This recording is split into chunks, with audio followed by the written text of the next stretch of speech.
வணக்கம் மேம். வணக்கம். நீதிபதி ஜி.ஆர். சுவாமிநாதன் திருப்பரங்குன்றம் வழக்கு தொடர்பாக அவர் அளித்த தீர்ப்பை இன்று 2 நீதிபதிகள் கொண்ட அமர்வு உறுதிப்படுத்தியிருக்கிறாங்க. அது மட்டும் இல்லாம தமிழக அரசுக்கும் நிறைய விமர்சனங்களையும் எழுப்பியிருக்கிறாங்க. தமிழக அரசு இந்த விஷயத்துல எப்படி கையாண்டது அப்படிங்கிற விஷயத்து தொடர்பாக இது ஸ்டாலின் அரசுக்கு எத்தகைய ஒரு பின்னடைவு, இந்த ஓவரால் அந்த தீர்ப்பு எப்படி பாக்குறீங்க மேடம்? வணக்கம். நமது நேயர்களுக்கு வணக்கம். இதுல என்ன சொல்றேன்னாக்கா, ஒரு விஷயம் நல்லா கவனிக்கணும். இந்த தீர்ப்பை வந்திருக்கு, இது அவங்க அமைதியா முதல் மாண்புமிகு நீதி அரசர் திரு ஜி.ஆர். சாமிநாதனுடைய தீர்ப்பைய அப்படியே ஒரு நாள் தானே அப்படின்னு சொல்லிட்டு இந்த ஒரு 5 நிமிஷம் ஒரு 10 நிமிஷம் மேலே போய் ஏற்ற போறாங்க அப்படின்னு விட்டு இருந்தா இன்னைக்கு இந்த அளவுக்கு திமுகவுக்கு நெருக்கடி வந்திருக்காதுங்கிறது முதல்ல பதிவு செய்ய விரும்புகிறோம். இதை நம்ம திமுக மட்டும் பார்க்க வேண்டாம், நம்ம பார்க்க வேண்டியது 2-3 அனாலிசிஸ் இருக்கு. 2-3 கோணத்தில் பார்க்கணும். எப்படின்னா, இதை I.N.D. அவங்க இருக்கிற கூட்டணியில் இருக்கிற காங்கிரஸ் முதல்ல இது எப்படி வரவேற்குதாங்க பார்க்கணும். உங்கள் ஞாபகத்துக்கு கொண்டு வர 2024 பாராளுமன்ற தேர்தல் போது I.N. கூட்டணியில் இருக்கிறவங்க என்ன சொன்னாங்கன்னாக்க, தயவு செய்து திமுக தமிழகத்தினுடைய பொன்னேரி கரையை தாண்டி வந்துட வேண்டாம், எங்களுக்கு ஆபத்து அப்படின்னு சொன்னாங்க. அதை ஞாபகம் வச்சுக்கோங்க. மத்திய பிரதேசனுடைய முதலமைச்சர் இவர் என்ன சொன்னாருனாக்க, அந்த முதலமைச்சர் தயவு செய்து திரு கமல்நாத் அவர்கள் தயவு செய்து திமுக ஸ்டாலின் அவர்களெல்லாம் பிரச்சாரத்துக்கு கொண்டு வராதீங்க, கொண்டு வந்தால் நம்ம டெபாசிட் கூட வாங்க மாட்டோம் அப்படி அழுத்த திருத்தமாக பாராளுமன்ற கீழ் சபையினுடைய தலைவர், எதிர்த்து கட்சி தலைவர் ராகுல் காந்திக்கு சொல்லி அவங்க தலைமைக்கு சொல்லி நிறுத்திட்டாங்க.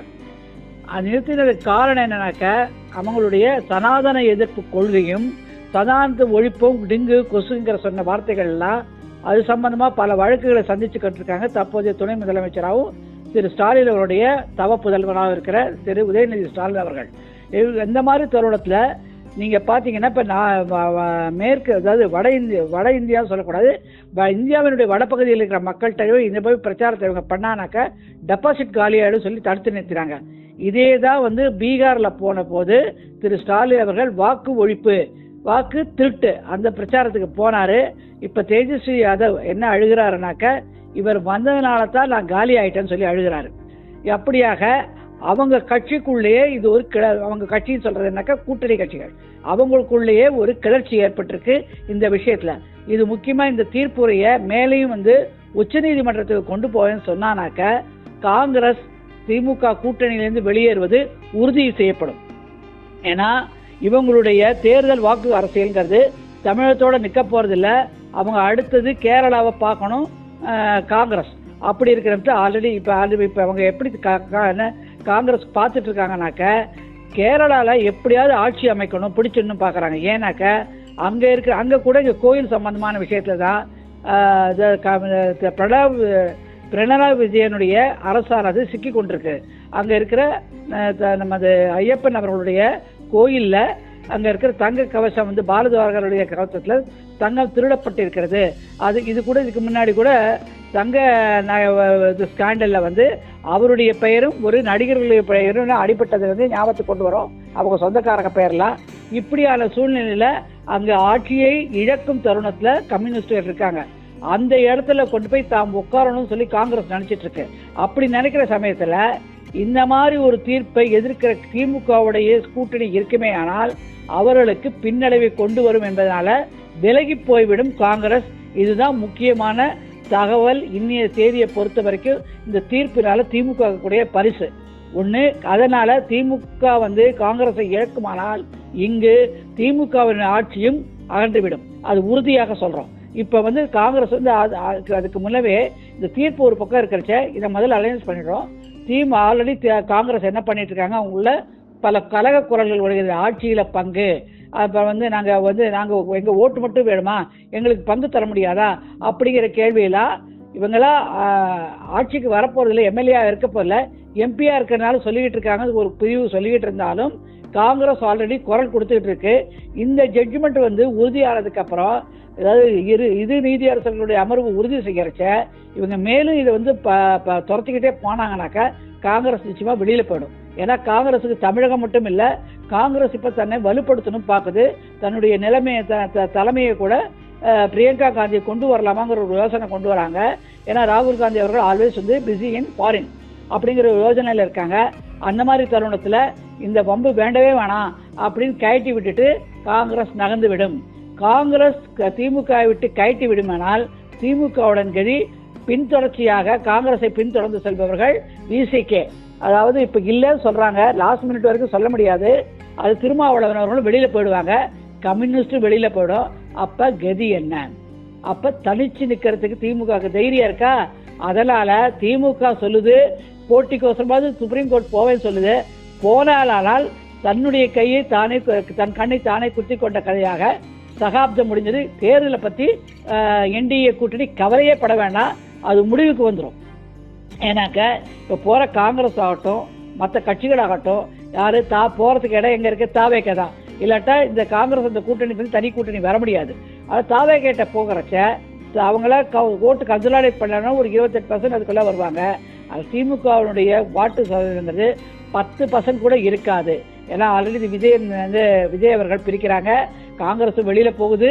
இப்போ 40-50ங்கிறதெல்லாம் போய் 10% டெபாசிட் இல்லாமல் பல தொகுதிகளில் இழந்து ஒரு வரநிலையை திமுக எதிர்கொள்ள வேண்டிய தருணத்தில் இப்போ நெருக்கடியில் உட்கார்ந்துருக்காங்க. ஆல்ரெடி ஊழல் அது பற்றி இருக்கட்டும், இது அரசியலில் சொல்கிறோம். அடுத்தது பார்த்தீங்கன்னாக்க இன்னைக்கு இந்த தீர்ப்பை குறித்து திமுகவுடைய அமைச்சர்கள் இதை தான் வந்து தீர்ப்புரையில் சென்னை உயர்நீதிமன்ற மதுரை கிளை நல்ல வருத்தத்தை தெரிவிக்கிறது, அரசியலாக்குறாங்க. ஒரு கோயில் சமாச்சாரம், ஒரு கோயில் உரிமையை, ஒரு வழிபாட்டு உரிமையை மக்கள் கோரும்போது அதை அரசியலாக்கி அதில் வந்து வாக்கு சதவீதத்தை பார்க்கறதுக்கு என்பது அதுதான் செய்யுது திமுக அரசுன்னு வன்மையாக கண்டிச்சிருக்காங்க. அதை இப்போ சொல்ல வரோம். இப்போ நீங்கள் வந்து இதை மேலே வந்து பர்சியூ பண்ணுறீங்கனாக்க இந்த வாக்கு அரசியலில் அவங்களுக்கு 0 ஆகிடும். இவங்க பெருமையாக நினைக்கிறாங்க இஸ்லாமியர்களுடைய சமாதான அப்பீஸ்மெண்ட் பாலிடிக்ஸ் அப்படிங்கிறத பண்ணுறதுக்கோசரம் இறங்குறாங்க.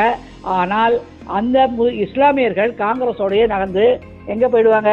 தாவேக்காக்கு போயிடுவாங்க.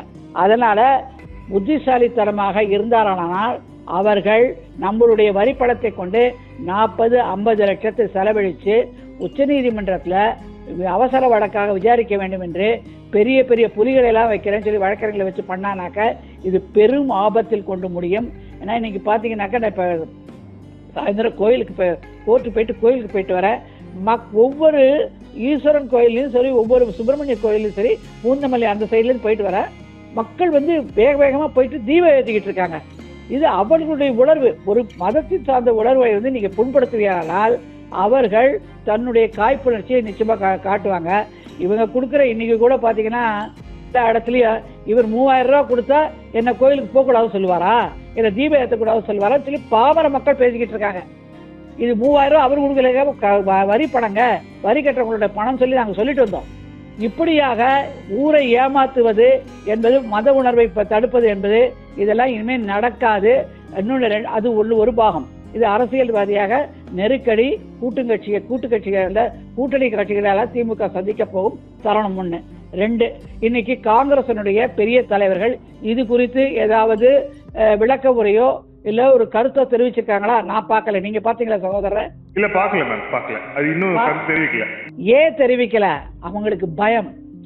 ஏன்னாக்க எந்த நிமிஷம் வேணா இந்த கருத்தை தெரிவிப்பார்கள். அவங்க வந்து இங்க இதுல உத்தராகண்ட்லயும் அவங்க பார்க்க போறாங்க, அஸ்ஸாம பார்க்க போறாங்க. இதெல்லாம் தொடர்ந்து வரக்கூடிய தேர்தல்கள் களம் காண போகுது. அந்த இடத்துலலாம் அவங்க தன்னுடைய தடத்தை பதிக்கணும் முயற்சி செய்யறாங்க. அப்படி இருக்கிறச்ச இந்த மாதிரி ஒரு விஷயத்துல அவங்க கருத்து தெரிவிச்சானாக்க அவங்களுக்கு என்ன கதி ஆகுங்கிறது அவங்களுக்கு நல்லாவே தெரியும். அதனால கேர்ஃபுல்லா, அபண்டன்ட் காஷனா பத்திரமாக இருக்காங்க மற்ற கட்சிகள்லாம். இது நிரூபணமான உண்மை. இப்ப ஆப்போசிக்கல்ல அரசியலா மாட்டிக்கிச்சு திமுக. 1. 2, நீதித்துறையை பத்தி பேசுவோம். 2வது பாயிண்ட், நீதித்துறையில என்ன நடக்குது? நீதித்துறையை விட திமுக தான் பெருசுன்னு நினைக்குது. அங்கதான் அவங்க பெரிய தப்பு பண்றாங்க. எப்படியாற்பட்டவர்களாலும் மாண்புமிகு மேதகு குடியரசுத் தலைவர், மேதகு ஆளுநர், இந்த 2 பேரை தவிர இறையாண்மையினுடைய கொடுத்த அவங்களுக்கு எக்ஸம்ஷன், விதிவிலக்கு, மற்றவங்க எல்லாருமே நீதிமன்றத்துக்கு கீழே தான் கட்டுப்பட்டு ஆகணும். அதனால ஒரு திமுக அரசுங்கிறத வச்சுக்கிட்டு தான் வந்து என்ன வேணா இம்பீச்மெண்ட்டுக்கு போறேன், யார்? மாண்புமிகு நீதியரசர் ஜிஆர் சுவாமிநாதன் அவர்களை இம்பீச்மெண்ட் போகணும்னு சொல்லி அவர் ஆர்எஸ்எஸ் கொள்கைகளை ஃபாலோ பண்ணுறாரு, நாங்கள் முன்னாடி சொன்னோம், அவர் கருத்தெல்லாம் அப்படி தான் இருக்குன்னு சொல்லி போனாங்க. இப்போ நம்ம கேட்குறோம், அதாவது இந்த இருவர் கொண்ட அமர்வு, மாண்புமிகு நீதியரசர் ஜெயச்சந்திரன், மாண்புமிகு நீதியரசர் ராமகிருஷ்ணன், இவங்களும் இந்துத்துவாவா? இவங்க பேரில் அடுத்து இம்பீச்மெண்ட் போவீங்களா? பதில் சொல்லுமா திமுக? அப்போ ஒவ்வொரு 1200 நீதியரசர்கள் இருக்கிறாங்க.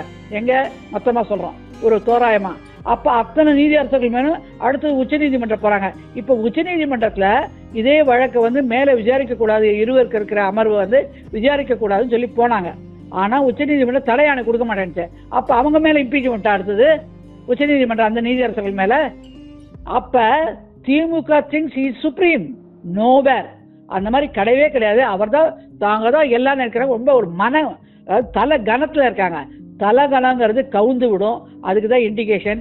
இப்போ அடுத்த கேள்வி, இப்போ இம்பீச்மெண்ட் மூணில் லெட்டர் கொடுத்தாங்க இல்லையா, அவர் ஒருதலை பட்சமாக செயல்பட்டார் அப்படின்னு சொல்லி.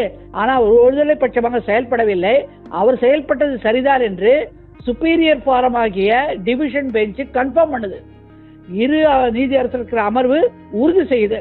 அப்போ இந்த இம்பீச்மெண்ட் மோஷனை மூவ் பண்ண திமுகவுடைய முன்னெடுத்து சென்ற திமுகவுடைய கீழ்சபை பாராளுமன்றத்தில் கீழ்சபை தலைவி திருப்பதி கனிமொழி அவர்களை பாராளுமன்றத்தில் நம்ம அவங்களுடைய பதவியை பறிக்க சொல்லி ஏன் நம்ம மூவ் செய்யக்கூடாதுன்னு சொல்லி இப்போ பிஜேபி என்டியில் இருக்கிற கூட்டணி கட்சிகள் ஏன் நினைக்கக்கூடாது? இது தவறுது தானே. அவர் தப்பு செய்யலைங்கிறது இப்போ கன்ஃபார்ம் பண்ணுது சென்னை உயர்நீதிமன்றத்தோட கிளை. அப்போ இவங்க அவர் பேரில் அவதூறு பரப்பினதுன்னு அர்த்தம்.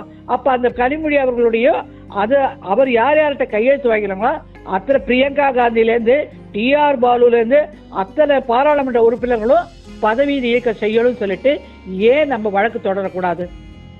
அவங்க இதை யாராவது சப்ஜெக்ட் டு ஜுடிஷியரி, ஏன் வழக்கு தொடரக்கூடாது? இதை வந்து நீதித்துறையில் இருக்கிற நீதி அரசர்களோ இல்லை அவங்க வந்து செஞ்சானாக்க ஒருதலை பட்சமாக அதை சார்ந்து நம்ம எங்களை போன்ற வழக்கறிஞர்களோ இதை கட்டாயமாக கையில் எடுக்க வேண்டும். இது அதை தவிர தனிநபராக திரு மாண்புமிகு நீதியரசர் ஜிஆர் சுவாமிநாதன் அவர்கள் நிச்சயமாக வழக்கு தொடர்ந்து இவர்களது பதவியை ரத்து செய்வதற்கு பாராளுமன்ற செயலாளர் இருக்கார் இல்லையா, பார்லிமெண்ட் செக்ரட்டரி, அவருக்கு ஒரு கடிதம் கொடுத்து அந்த ரெப்ரசன்டேஷன் ஆக்ட் பண்ணனாக்கா ரிட் ஆஃப் மேண்டமஸ் உச்ச நீதிமன்றத்தில் ஃபைல் பண்ணி அத்தனை 120 பேர் 112 பேரை கையெழுத்து போட்டாங்களோ அத்தனை பேருடைய பதவியும் ரத்து செய்யணும்னு சொல்லி ஒரு ஆர்டரை வாங்கி அதை வந்து செயலாக்க செய்யறதுக்கு ஏற்பாடு செய்யணுங்கிறது எங்களுடைய தாழ்மையான ஒரு வேண்டுகோள். இந்த மாதிரி செஞ்சாதான் அப்பதான் அந்த நீதிமன்றங்களுடைய பெருமையையும் அதனுடைய தனித்தன்மை மகத்துவத்தையும் நிலைநாட்ட முடியும். இல்லாட்டா வருங்கால சந்ததிகளுக்கு இது ஒரு தவறான முன்னுதாரணமாக போய் அரசியல் என்பது நீதிமன்றத்தை கையாளுவதா அப்படிங்கிற ஒரு தொலைநோக்கு பார்வை வந்துடும். எதை வன்மையாக கண்டிச்சு நிச்சயமாக இதுக்கான வழிமுறைகளை செய்யறதுக்கு முன்னிருந்து செய்ய வேண்டுங்கிறது எங்களுடைய ஆழ்மையான கருத்து. இது ரெண்டாவது. அதாவது ஜுடிஷியரியா பொலிட்டிஷியனா அப்படின்னு பார்க்குறது, ஜுடிஷியரி சுப்ரீம் ஆல்வேஸ். அதனால நாட் பொலிட்டிக்கல் லீடர்ஸ். இந்த 112 பேரும் நிச்சயமாக பதவி இழக்கிறதுக்கு ஏற்பாடு செய்யணும். அதனால என்ன ஆகும்? அடுத்தது 3 அரசாங்கமா, எக்ஸிக்யூட்டிவா ஜுடிஷியரியா? எக்ஸிக்யூட்டிவா ஜுடிஷியரியா பார்த்து ஜுடிஷியரி சுப்ரீம். ஏன்னாக்க இதை முன்னவே நம்ம டிஸ்கஸ் பண்ணியிருக்கோம். தனி நீதி அரசராக தனி ஒரு நபர் அமர்வு, அதாவது தனிநபர் அமர்வு இருக்கிற நீதி அரசர் திரு ஜிஆர் சுவாமிநாதன் கொடுத்த ஆணையை நிறைவேற்றாமல் அதன் மீது கண்டெம்ட் வந்த போது அவதூறு வழக்கு ஒரு அப்பீலா எடுத்துக்கிட்டு போய் அந்த அப்பீலும் தள்ளுபடியாகி அது சுப்ரீம் கோர்ட்டில் கூட அதுவும் எடுக்காத நிலையில இன்னைக்கு திருப்பியும் ஒரு அழுத்த திருத்தமாக இந்த அமர்வானது அன்று டிசம்பர் 1ஆம் தேதி அன்றைக்கு அழைத்த தீர்ப்புரையை செயலாக்க தவறிவிட்டது இந்த நிர்வாகம் என்று கூறுகிறது. அப்ப என்ன சொல்லுது? நிர்வாகத்தை பார்த்து நீதிமன்றம் இன்னைக்கு என்ன சொல்லுதுனாக்க, ஒரு கற்பனையில் கொண்ட பேயாக நினைத்தது இந்த சமாதானத்தை சொல்றது. இது எவ்வளவு அவலமான ஒரு கருத்து ஒரு நிர்வாகத்தை பார்த்து வருதுன்னா அந்த நிர்வாகம் நிலைக்கத்தக்கதா? அதெல்லாம் இன்னும் நிலைக்கத்தக்கதா இன்னும் 2 மாசம். அதெல்லாம் இன்னும் 2 மாசம் கழிச்சு வருங்காலத்தில் கிடைக்கிற ஒவ்வொரு வாக்கு சதவீதத்தையும் ஒவ்வொரு இந்துக்களும் நன்றாக சிந்தித்து இந்த மாதிரி செயல்படுற நிர்வாகம் இன்னொரு வரக்கூடாது. வரப்போறது இல்லை. ஏன்னா காங்கிரஸ் வெளியில போய் மற்றவங்களாம் அதுவே போயிட போகுது. ஆனால் திரும்பியும் மறந்தும் கூட இவங்களை ஆட்சிக்கு கொண்டு வந்தாங்கனாக்க இந்த மாதிரி விஷயங்கள்லாம் பல செஞ்சுக்கிட்டு பணத்தை விரையும் செஞ்சுக்கிட்டு இருக்காங்களே தவிர, இன்னைக்கு பார்த்தீங்கன்னாக்க ஒரு இதே நிர்வாகத்துக்கு ஒரு கேள்வி. தமிழ்நாட்டில் மொத்தம் 76% கோயில்கள் அன்றாடம் விளக்கேற்றுவதற்கு வழி இல்லாமல் இருக்காங்க. அதுக்கான வழிகளை அறநிலையத்துறையுடைய அமைச்சர் திரு சேகர் பாபு அவர்கள் செய்திருக்காரா? இன்னைக்கு போய் அப்பீலுக்கு வக்கீல வைக்கிறாங்க. நம்மளுடைய வரி பணத்தில் உண்டியல் போடுற கலெக்ஷன் எங்கே போச்சு? இதில் கேட்டாலாக்க நாங்கள் ஹாஸ்டல் கட்டுறோம், இது கட்டுறோம், பில்டிங் கட்டுறோம் சொல்கிறாங்க. அந்த 76% இருக்கிற கோயில்களுக்கு என்ன ஏற்பாடு செஞ்சாங்க இவங்க? பதில் சொல்ல முடியுமா? நாங்கள் போய் சொல்லலை. நீங்கள் கொஞ்சம் கூகுளில் போய் தட்டி பாருங்க, அவருடைய அறிக்கையே இருக்கு. அப்படி இருக்கும்போது இன்னைக்கு என்னன்னாக்க அந்த ஒரு கன்னியாகுமரி மாவட்டத்தில் இருக்கிற சுசீந்திரம் பக்கத்தில் இருக்கிற கோயிலை பார்த்து ஒரு சேலஞ்ச் பண்ணுறாரு. இவர் லேட்டாக வந்துட்டு இவர்களுக்கு ஒரு அஜெண்டா என்னன்னாக்க, ஒரு திமுகவோட ஒரே அஜெண்டா என்னன்னாக்க, ஒரு கோயில்ங்கிற ஒரு சமாச்சாரம் வரட்டும், இந்துக்களுடைய பக்திங்கிற ஒரு அடிப்படை வரட்டும், அவ்வளவுதான். அவங்களுக்கு மிட்டாய் மாதிரி அது எந்த அளவுக்கு கிளறி கிளறி கிளறி புண்ணை கொண்டு போய் பாய்ச்சுவது, அவங்கள அழ வைக்கணும் அப்படிங்கிறத மட்டும் கவனமா இருக்காங்க. இதுதான் அவங்க செய்கிற ஒரே நிர்வாகம்ங்கிறத தெளிவா கற்பனையில் வந்த பேய் இந்த விஷயத்த நினைச்சாங்கன்னு சொல்லுது சென்னை உயர்நீதிமன்றத்தை மதுரை கிளையினுடைய 2 அமர்வு நீதியரசர்கள். 2வது பாருங்க, ஒரு விஷயம் வந்ததுனால அந்த இடத்துல அமைதியின்மை ஏற்படும், அதனாலங்கிறாங்க.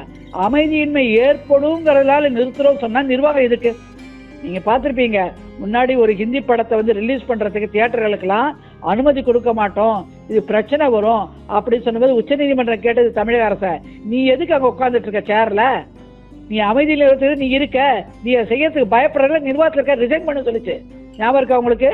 ஞாபகம் இருக்கு மேம், ஞாபகம் இருக்கு. அது காஷ்மீர் ஃபைல்ஸ் நினைக்கிறேன் அந்த படம். Kashmir files, correct. அந்த படத்துக்கு தான் நீ ரிசைன் பண்ணிட்டு கீழே இறங்கிடு அப்படின்னு சொல்லிச்சு. அதே வார்த்தை தான் இப்ப வேறு விதமாக சொல்லியிருக்காங்க இந்த சென்னை உயர்நீதிமன்றத்துடைய மதுரை கிளையுடைய 2 நீதியரசர்கள் அமர்வு. அதை அடக்க முடியாம நீங்க எதுக்கு இருக்கீங்க? அது எப்படி கற்பனையில சொல்றீங்க? இதை பயன்படுத்தி நீங்க அமைதியை கொண்டு வரத்துக்கு பார்த்துருக்கணுமே தவிர, அமைதி இல்லாம ஒரு கற்பனை பேயை உருவாக்கினது தவறுன்னு சொல்லுது. இந்த மத இனக்கலத்தை இந்த இஷ்யூவை கையில எடுத்துட்டு 2 பேரும் உட்காந்து வச்சு பீஸ் கமிட்டி போட்டு முடிச்சிருக்கணும். அதை நீங்க செய்யலையே ஏன்னு சொல்லி கேட்டது. அப்ப இந்த மாதிரி ஒரு அமைதியின்மையை நீங்களே ஸ்பான்சர் பண்றீங்களா கேட்டது. இதை விட ஒரு அவலம் வேணுமா? ஒரு நாட்டினுடைய நிர்வாகத்தை கவனிக்கும் ஒரு அரசானது ஒரு கிளர்ச்சியை உண்டாக்குவதற்கு ஸ்பான்சர் பண்றதுக்கு பாக்குறீங்களா சொல்லி ஒரு நீதிமன்றம் கேட்கிற அளவுக்கு போகுதுல, அந்த ஆட்சி நிலைக்கத்தக்கதா? அப்படி மக்கள் யோசனை பண்ண வேண்டாம்? சரி, என்ன யோசனை பண்ண வேணாம், அதோட நின்றுக்கூடாது, இன்னையோட ஒழிச்சுக்கிடமா கொண்டு போய் குலக்கேற்றினோம் போனோம் இருக்கக்கூடாது. இதுக்கு அடுத்தது அவர்களுக்கு தக்க பாடத்தை புகட்ட வேண்டுங்க.